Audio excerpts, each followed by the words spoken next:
Good afternoon, everyone. Everything is cooling down here in New Zealand today, and I'm in my mid-thickness jacket today with a cup of coffee beside me, of course. Can't do without the coffee. We're going to continue on today about building a Christian home. We're on part 13, and this may be the last one. I'll just see next week. Tomorrow we'll go back to a devotion at 2 o'clock. But today I want to talk about communication. Perhaps communication is one of the most important aspects of life. You know, we use it all the time with our children, with our spouse, with our family, with our work. It's important. But it's especially important between the husband and wife. You see, too often marriages disintegrate around the area of communication. They fail to communicate with one another. They misunderstand. And a lot of marriage breakups start, and in my counselling of marriage breakups, I've found that it started with a miscommunication. And it just built up and built up and built up until each partner was looking for good communication with someone else and ended up destroying the marriage. Miscommunication also leads to a lot of arguments. I thought you said, no, but I said this, and I thought you said that. And it just, this whole idea of communication, we have a real struggle with miscommunication. It leads to arguments, it leads to anger, and it can lead to separation. And remember, it all starts from a simple misunderstanding. Now, we're not going to have the time to go through everything on communication, so I've just chosen a few things to talk about today. The first one is we need to have in our area of communication is, and you'll notice they're all E's in English. I've made an effort to make it all into English with E's, except the last one. But the first one is empathy or understanding.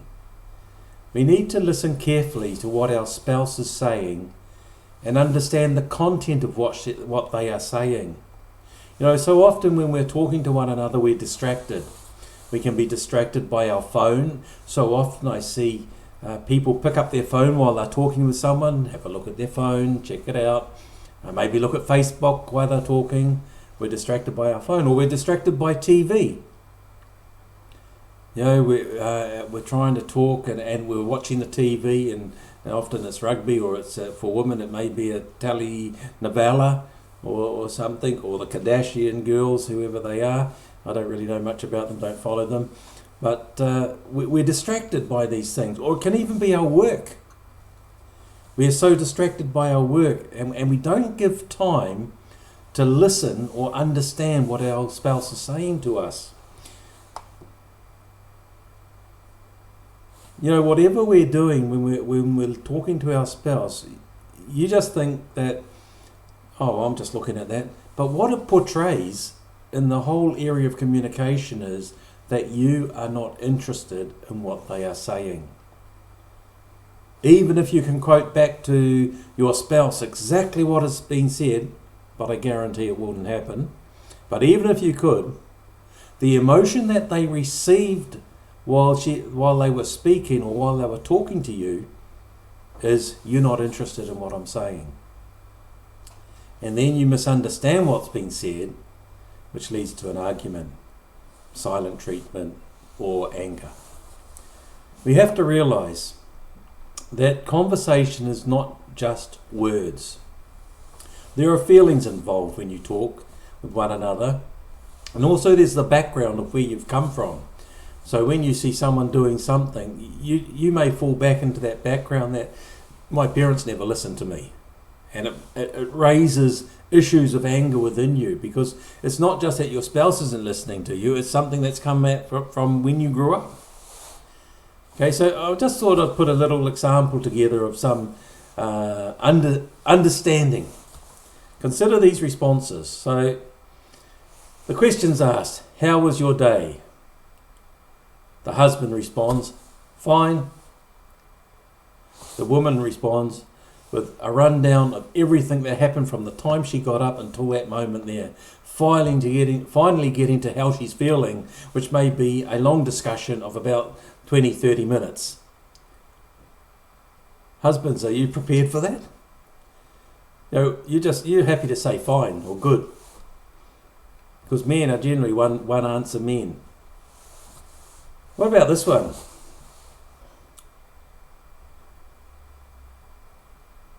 What do you think of what I'm wearing? The woman asks. Man says, good. That's it, good. And the woman may interpret it, well, what about the cut? What about the length? What about the colour? Do I look nice in this? And you said good, and they think, oh, it's not very nice. So she runs off and gets changed because of the response of the man. She's understood that you didn't like it, so you just answered with one answer. Now in your mind, in the man's mind, in the husband's mind, is it, oh, that's good, that's beautiful, that's nice, but you don't say that, you just say good. You know, it's something I've had to learn, and I'm still learning it, is I don't just answer with, it looks good.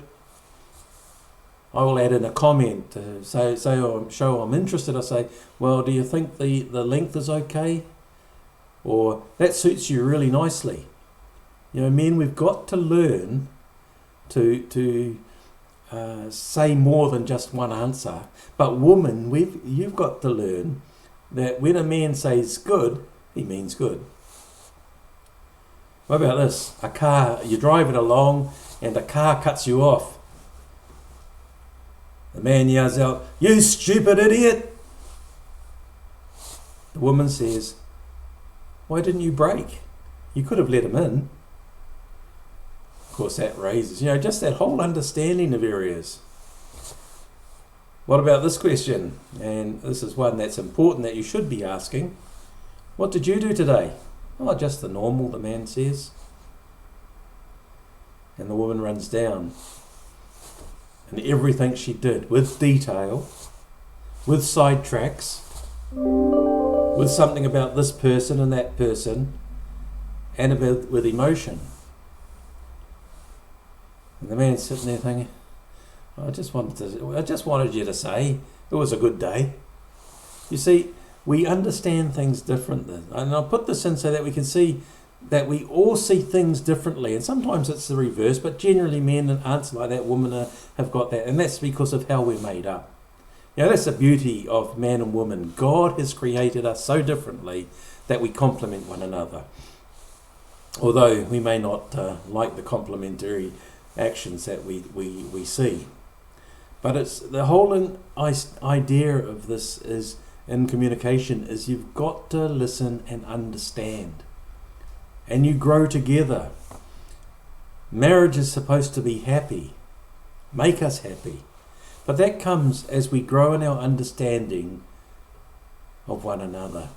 And, as I've seen some of the couples, I know a lot of older couples have been married 50, 60, 70 years, and the man or woman can finish each other's sentences off because they understand them, they know what they're feeling. It's something you have to learn and something you have to work at. We have to listen to what our partner is saying, our spouse is saying. One of the things that I really encourage you to do, and it may come out a couple of times today, is make a time to sit down and talk with your partner. At the end of the day, before you go to bed, whatever it is, Rennie and I will often just talk while we're cooking dinner, or we'll just sit down and talk for half an hour. And you can say, the kids, teach the kids that when dad or mum walks in the door, that first 30 minutes is for us to just sit down and talk about the day, things that are going on. Learn to communicate, not just talk. Okay? So the first one is empathy. The second one is emotion. And we have to consider this in communication. We need a bit of emotion, and we need the listening of the emotion of our partner, understanding their emotion. And that takes a lot of time to learn. And each one of us has to take the time to learn about understanding the emotion of their spouse. What's upset them? What things they don't like, why they respond the way they do. For many men, emotion is something that we do not share with our spouse. And this could be because we do not want to seem vulnerable. Men don't like being vulnerable. But with your spouse, you should be vulnerable. And the wife needs to accept that vulnerability, not just expect a macho man all the time. Men do have feelings. So men, you have to teach yourself to share those feelings. Be open up, be vulnerable, be weak. And be aware, and that's why it's important that husband and wife are going through this series, because wives, you need to be willing to accept that your husband is vulnerable in certain areas, is prone to depression. I want to tell you, we had a men's breakfast where one of our counsellors, one of our lady counsellors, talked about depression in men, and it was very interesting. Out of the 25 men, about 6 or 7 of them went and saw her about depression because they couldn't share it with anybody. They couldn't share it with their wife because they were afraid of the judgment that they would receive. So we need to learn to share our emotion or our feelings, but also accept the emotions and feelings coming from our partner, our spouse. Our wives actually should be the first people to hear how we're feeling. Men. When men get to a point that they pour out their emotions, they are normally at a breaking point, and that can result in violence. Do not allow this to happen. Communicate with one another. Communicate with one another and talking about what's going on. On the other hand, a wife, can have an overload of can share an overload of emotion to the man, which is helpful for her, but can also cause a spouse to stop asking about them, as they know they'll get an overload or download of all these emotions that honestly men don't know how to handle. And let's be honest here, men struggle when their spouse shares all these emotions and pours them out. But you've got to learn to understand. And you know what can happen too? It can also lead to the man not knowing what the correct response is when the wife asks a question. Okay, I shared earlier, but let's go back to this. Is what I'm wearing okay? It's good. Oh, you don't like it? I'll go and change, the wife says. It's really interesting how we interpret it, but that's because we don't have emotion. We don't share our emotion. It wasn't what the man said, it's good. It was the lack of emotion that came out when he shared it. And the wife interprets it as differently to how it was said. And I'm not going to say any one of them are right. It's just a lack of understanding and emotion. And a husband and wife have to talk about all this sort of stuff. Rennie and I, before we got married, spent hours sitting outside on the concrete in the Philippines talking about various things in our lives, how we saw things, our cultures, understanding we're a different culture, we're two cultures coming together, but we talked through all these things before we even got married to talk about how to control or how to listen, how to communicate, the emotions we feel, things that upset us. So you need to work on that area of the emotion. So you've got empathy, you've got emotion. Next, the encouragement. And this is what I find often is lacking in marriages. It's all about what you haven't done. It's all about what you don't do.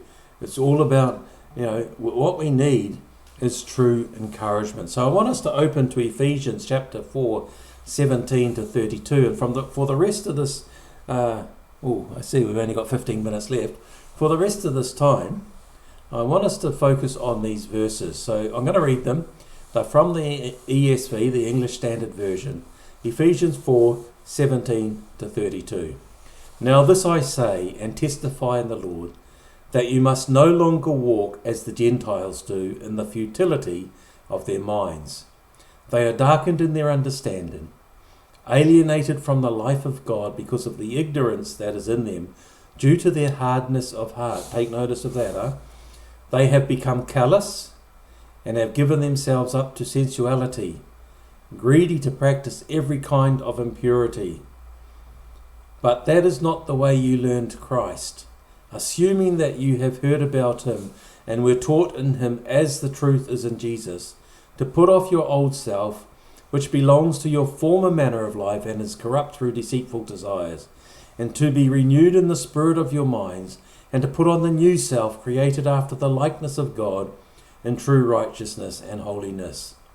Therefore, having put away falsehood, let each one of you speak the truth with his neighbour, for we are members one of another.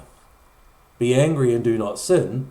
Do not let the sun go down on your anger, and give no opportunity to the devil.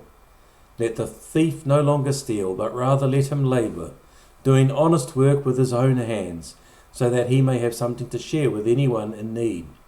Let no corrupting talk come out of your mouths, but only such as is good for building up, as fits the occasion, that it may give grace to those who hear. And do not grieve the Holy Spirit of God, by whom you were sealed for the day of redemption. Let all bitterness and wrath and anger and clamour and slander be put away from you, along with all malice. Be kind to one another, tender-hearted, forgiving one another as God in Christ forgave you. May the Lord bless the reading of his word in Ephesians. Now, just a little bit of a background here to this passage. This was written in the context of Paul urging the believers, those who are Christians, those who have accepted the Lord Jesus Christ into their life. He's urging them to walk in a manner worthy of the calling to which you have been called. That's in verse 1 of chapter 4. That is the whole background of what he says, right from verse 1 to 32. Live a life worthy of the calling to which you have been called. And I know we're speaking to the church, but it starts in the house, starts in the home, starts in the family, to walk in a manner worthy of the calling to which you have been called. And this is essential in our marriage communication. So I've just written down a few things here. The first thing I saw here, and we're focusing on communication, not all the other stuff. The first one is callous communication. Speaking harshly to one another. How often have you said something harshly to your spouse? Man to woman, woman to man. You know, this is from our past life. This is how the Gentiles or you know, those who do not know Christ speak to one another harshly. We need to learn how to speak kindly to our spouse. You know, so often we can be asked to do something and we respond badly. We respond callously. And we've got to learn to stop doing that. Respond with kindness. Respond with a tone that helps, a tone that encourages. If you don't want to do something, respond kindly. If you want to talk about something, don't just get up and say, oh, we don't want to do that. We don't want to do that. That's a callous, that's a harsh speech. Talk about what you're about to do. So the callous communication. Secondly, greedy communication. Saying something just to get something you want. That is the way of the world, pleasing, just so I get something out of it. When we speak, it should always come from our heart. It should always be genuine. It should always be truth, not something. If I say this, I'm going to get something good out of this. And so often in marriages, especially when I'm in counselling, I hear of people saying, well, he only said that to me so he could get this. Or she only said that to me so I could get this. You know, so I'd get her this. You know, greedy communication doesn't work. Thirdly, corrupt communication. Not saying the whole truth. Men are very good at saying a sentence which can be interpreted in 3 or 4 ways, but it's not actually the truth. Okay, so we've got to learn not to have corrupt communication when we're speaking with our spouses. How should we speak? Well, firstly, we need truthful communication. When we sit down and talk, share everything. Talk about the truth. Say it, and they say, don't just. Sorry, I got mixed up there. They say what you mean and mean what you say. Okay, so be open to be truthful about everything, and in the communication between a spouse, between a husband and wife, there should be no judgment without listening to everything, talking about everything, and discussing everything. Because you've got to remember, you both may be right, it's just that you see things from a different angle. And it's important that the husband listens to the wife and the wife listens to the husband. Yes, wives, submit to your husband, but husbands, respect your wife's opinion. And listen. And listen. Be truthful in all your communications with one another. The second thing, which sounds a little bit strange, but I've classed it as angry communication without sin. You can be upset without having to shout. You can be upset without going off the rails and going all over the place. But if you're angry about something, husband or wife, you don't shout about it, you sit down and talk about it. And sometimes you need to withdraw first and take an hour or so to calm down, then talk about why you're upset by what was said or why you're upset by what was done. Often when you react, I love what a friend of mine always says, my knee-jerk action generally is the wrong reaction. My knee-jerk action is generally the wrong reaction. What's that saying is, my immediate reaction will be the wrong one. I need to go and calm down and then sit and talk with my spouse about it. Why did it upset me? What was wrong with it? And often, when I've been in these areas of mediation, often I've found that actually that wasn't what the other person meant at all. It was a misunderstanding. But you don't come to those agreements or come to those nice discussions if you're angry and shouting at one another. It always becomes a match. One shouts, the other shouts louder, the other shouts louder. So it just becomes a match, a competition of who can say the loudest words and the harshest words and the worst words and the words that hurt most. That will never solve a problem in a marriage. Communication needs to be done with encouragement. If you're upset, talk about it in a nice way. And if there needs to be forgiveness, Ephesians tells us to forgive. If there needs to be forgiveness, we need to ask for forgiveness. But this is an important aspect too. Ephesians also tells us, don't let the sun go down on your anger. In other words, sort it out. Talk it out. Come to an understanding. That comes through communication. The next one I have is encouraging communication. Speak with encouragement to one another. Often, there's a lot of negativity when couples talk to one another. That's not good Christian communication. When we talk, we often forget all the good things what our spouse has done and focus on one wrong thing. We promote that one thing. We use phrases like, you always do that. Why can't you be like? You haven't changed. And what it builds is just this resentment between one another. It doesn't build a change in the life of a person. Communication is about sitting down. And we do use many other things just to try and bring our spouse down. That's not communicating. That is emotion running wild. As I said, it's not wrong to talk about things that are wrong. But our conversation should not just be when there are things that are wrong. There will be a time for that. Our communication is built on those times and those things that are good. That's why, so often you hear families breaking up, disagree, having big arguments because they've waited too long to build the communication. You should be able to say anything to your spouse if your communication has been built up. Another thing we should refrain from in our communication is always accusing ourselves, or our spouses, of different things and saying it's just a statement. And I'm always right. We need to not do that. How we say things is just as important as what we say. We need to learn to listen to one another. So we have empathy, we have emotion, we have encouragement.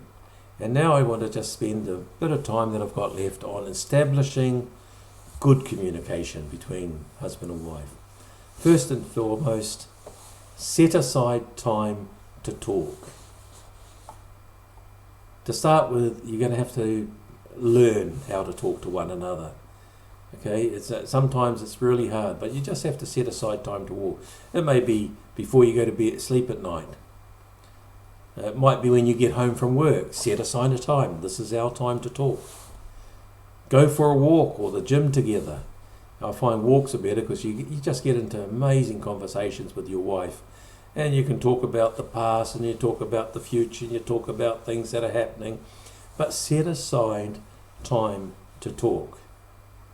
Each day, I will say. Each day. Even when I'm at camp. Now, this may sound strange to you guys, but even when I'm at camp, and I run a camp every January with Graham Fleming and a couple of others, even when I'm at camp, every night I will call my wife and we would talk on the phone. And I do FaceTime too with her. Okay, what does that say? One, is she's important to me. Two, I miss her. Three, I want to talk to her. How often do you call your wife or your husband when you're away? And we even text together, like she's at work and we'll text together. You know, just keeping that communication, even through text, is important when you're apart. I tell her I'm just going up to the church. I'm heading out to visit someone. I let her know what I'm doing. She will tell me I'm on my way home now from work. You see, that's all part of communication because you're building some people say, well, they don't need to know everything I'm doing. Hold on, that's your spouse. They do need to know. But it's more than just needing to know. It's about being open and communicating, talking. So set aside time to talk. Secondly, remove distractions. Remove distractions. TV, turn it off. Phone, put it down. Kids, ask them to play or do something while you get rid of the distractions around you that will distract you while you're talking. Now, one of the good things you can do is while you're cooking, both talk together. Cook together and talk. If Rennie's cooking, I will sit at the breakfast bar here and we'll talk while she's cooking. But remove all those other distractions that's going to cause you to, the computer, whatever it is. Remove them so that you can communicate with your spouse. And third thing, limitless. I called it limitless, but there's no end to what you can talk about. I've just listed a few here. Talk about your day, talk about your feelings, talk about sex, talk about kids, talk about finances, talk about fun things. There's no limit to what you can talk about. And then talk about the disagreements. And I've covered this a little bit already, but I just want to say, when you have a disagreement, do not shout with each other. Listen to each other. Do not butt in when the other person is talking. This next one is really important. Stick to facts, not feelings, except to explain how you feel about something that's done. Stick to the facts, not the feelings, when you're in a disagreement. Feelings and emotions run wild. Stick to the facts about what has happened. And then the next one is stick to what has upset you, not as what has happened in the past. Women are very clever at bringing up the past. Stick to what has happened now, not in the past. Stick to the present, not the past. And if necessary, get a mediator if unresolved. And always ask this question at the end. How do we go forward from here? How do we go forward? So that may result in saying sorry, seeking forgiveness, giving forgiveness, working out. Always finish with how can we go forward, or something to that effect, so that the disagreement just doesn't get swept under the mat. Many marriage split-ups is because so many disagreements are swept under the mat. Many abusive relationships are because disagreements are swept under the mat and someone's blown up. So how do I go forward? Finally, to finish, I just want us to know that no one is perfect in this area. No one and we are all learning. And that's what marriage is about. Learning together. And learning in communication. And that's why marriage, and when we say we love someone, we're saying we are committed to you. In good and bad, in weakness and strength, and health and sickness. That's why we say that, because love is that commitment that I said I'm going to enter into this relationship and I'm going to stick with you till the end, because that's what love is. Keep working at it. But I'm going to finish today with just reading these last 2 verses, and I'd encourage you to memorize these verses if you like. Put them around your house. Husbands and wives, remember them. And when you get into a disagreement, hang it up between you. These verses: let all bitterness and wrath and anger and clamour and slander be put away from you, along with all malice. Be kind to one another, tender-hearted, forgiving one another, as God in Christ forgave you. You want a strong Christian home? Follow Ephesians 4:31 and 32. Well, the Lord bless you all. Nice to hear from you, Jean and William, on the live chat. And I'll finish my coffee. God bless.